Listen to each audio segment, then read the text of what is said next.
Hey everybody, it's Jason with Parallel Reality coming back with you here today with an article from the Federalist dated June 19th, and I thought this would be a fun little thing to go over. It says 15 times 2024 was Orwell's 1984. If you haven't read the book, go ahead and read it. I have not seen the movie, and I know there's a movie with John Hurt that is my icon on my profile, is John Hurt from 1984. But yeah, let's go ahead and check it out. It says, don't you see the whole aim of Newspeak is to narrow the range of thought? In the end, we shall make thought crime literally impossible because there will be no words in which to express it. So this ought to be pretty fun, I really think. It says, the novel 1984 is George Orwell's cautionary tale of a future totalitarian government that uses mass surveillance to redefine truth and tyrannize citizens. Once a work of fiction, and now it reads like a disturbingly accurate picture of the present day. From the less rejection of objective truths to the media's manipulation of language, 2024 is looking increasingly like 1984. Here are 5 instances demonstrating how quotes from Orwell's nightmarish dystopian masterwork have become descriptors of reality. Number 1, don't believe your own eyes. If the party told you to reject the evidence of your eyes and ears, it was their final, most essential command. And you've probably seen this quote going around lately, especially with what I'm sure is going to be mentioned here, which is, that basically the White House saying, well, those videos of Biden being an old, feeble old man who can't formulate words, those are deep fakes, or as they call them, cheap fakes. Just, again, as it says here, the party told you to reject the evidence of your eyes and ears. So, there you go. There's endless wars is number 2. It says they add nothing to the wealth of the world, since whatever they produce is used for purposes of war, and the object of waging a war is always to be in a better position in which to wage another war. And as you can see here, embedded tweet says Joe Biden says American weapons are being used for direct strikes inside Russia. So the Biden administration is pushing the United States toward World War III. Yes, they are. So 3, separating babies from mothers at birth. Already we are breaking down the habits of thought which have survived from before the revolution. Children will be taken from their mothers at birth as one takes eggs from a hen. And let's see here. This is about I don't really have an opinion on this. It's talking about like Guy Benson and his husband and Dave Rubin and his husband had they didn't have a baby. They I guess had a surrogate that had a baby and they adopted the baby. I haven't looked into that issue at all. I really don't have an opinion on it right now. Maybe it's something I need to. Like I said, I don't. I don't really care if 2 gay men have a child, though I think a child does deserve a mom and a dad, as I have had for my entire life, thankfully. So, but again, I haven't looked into that. So again, the whole point of this is just to mention that, how today is like 1984. It says 4, hatred of purity and goodness. Because I hate purity, I hate goodness, I don't want virtue to exist anywhere, I want everyone to be corrupt to the bones.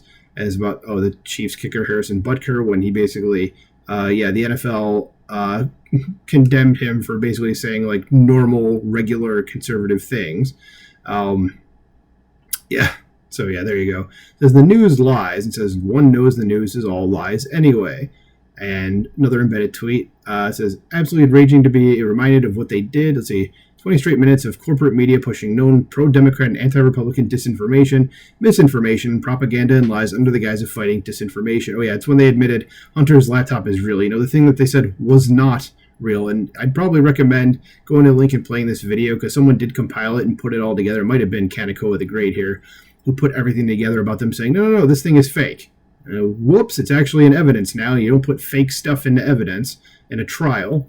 It says destruction of the family is number 6. It says the sex impulse was dangerous to the party, and the party had turned it to account. They had played a similar trick with the instinct of parenthood. The children, on the other hand, were systematically turned against their parents and taught to spy on them and report their deviations. The family had become in effect an extension of the thought police. And it says right here, if you destroy the family, then you can control the entire culture, and explains why Marxists go after the nuclear family. And that is Jesse Kelly there, a great follow on Twitter. I would recommend listening to that video too, because he's always straight and to the point. 7, political correctness. It says, don't you see that the whole aim of Newspeak is to narrow the range of thought? In the end, we shall make thought crime literally impossible because there will be no words in which to express it. And, yeah, this is when they just switch around words so that, yeah, birthing people. No, they're called women. Okay, an adult human female. That's it. That's all it is. Simple as that. Same with egg producers, chest feeding. And if this isn't misogyny, I don't know what is. Like, this is actual misogyny, is trying to devalue women. So there you go. It says persecution of political opponents, number 8. It says power is not a means, it is an end. The object of persecution is persecution. And Michael Knowles, always a fun time, says, a reporter says, President Trump refers to himself as a political prisoner and blames you directly. What's your response to that? And then he turns around and does his little, like, evil smile. Joe Biden is an a-hole. Says, number 9, the innocent are suffering. Says, how does one man assert his power over another, Winston? Winston thought, and that was John Hurt's character in 1984. He's the main character of the book, and, of course, the movie, I would assume, as well. Says, by making him suffer, he said. Says, exactly, by making him suffer. Obedience is not enough. Unless he is suffering, how can you be sure that he is obeying your will and not his own? And then Joel Berry, who works for the Babylon Bee, says a D.C. judge just sentenced 75-year-old Paulette Harlow, who is in Paul Health, to 2 years in prison for praying outside an abortion clinic. Her husband fears she might die there. Yep, we've got a great Justice Department here. She was praying outside an abortion clinic and gets to sit in prison for 2 years. That is what I call bull-shnikes. Says, 10. Truth is redefined. Freedom... Oh, never mind. Got distracted by something. It says, truth is redefined. Freedom is the freedom to say that 2 plus 2 make 4.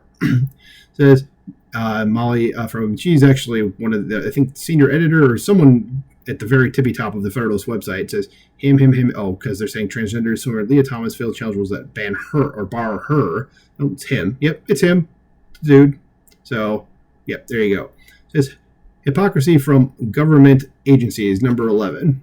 It says, the Ministry of Peace concerns itself with war, the Ministry of Truth with lies, the Ministry of Love with torture, and the Ministry of Plenty with starvation. These contradictions are not accidental, nor do they result from ordinary hypocrisy. They are deliberate excuses in doublethink. And then John Davis, who I should have mentioned before because we've seen a lot of embedded tweets from him. He's another... like at the tippy top of the Federalist, another good follow on Twitter as well. And I saw this FBI showing up at a person's house. Essentially, it's like it says here, to intimidate a nurse who told the truth about the child sex exchange program at Texas Children's Hospital. So, yeah. So, and it says the FBI is a domestic terrorist organization. It's the American Stasi. Yep. I don't have a problem with them being labeled as that. And I think the FBI needs to be salted from the earth. It says contradicting beliefs, number 12. It says doublethink in all capital letters means the power of holding 2 contradictory beliefs in one's mind simultaneously and accepting both of them. And Mark Hemingway, who is actually Molly Hemingway's husband, the lady we just talked about, is just so we're clear here, Democrats who are campaigning against Trump based on dubious charges of sexual assault they engineered are still inviting Bill Clinton to headline big-ticket events long after his relationship with Jeffrey Epstein has been well established. Yeah, there you go. Some hypocrisy there. This 13, dates altered. It says, for every record has been destroyed or falsified, every book rewritten, there we go. Every picture has been repainted, every statue and street building has been renamed, every date has been altered. And John Daniel Davidson, who writes for the Federalist, that the attempt to replace Easter, the most important Christian holiday of the year, with Transgender Day is a perfect example of how America has entered a post-Christian era in which the new pagan ethos is ascendant in the West. This is coming. Much worse things are coming. And when did this happen? Ian Miles Chong, who I do follow as well. I don't know when that happened. It doesn't say. It doesn't actually have the dates. Oh, here it is. March. Oh, wow. That was just like a few months ago. Okay. 14. No trust. We have cut the links between child and parent, and between man, and between man and woman. No one dares trust a wife or a child or a friend any longer. But in the future, there will be no wives and no friends. And embedded tweet here says, remarkable partisan shift regarding infidelity attitude since 2014. Share of Americans who say sex with someone besides your spouse is always wrong, which is the correct answer, falls to just 52% of Democrats, even as 80+% of Republicans maintain classic fidelity view, and they happen to be right. And I think this is the last one, number 15. Statistics are lies. It says the fabulous statistics continue to pour out of the telescreen.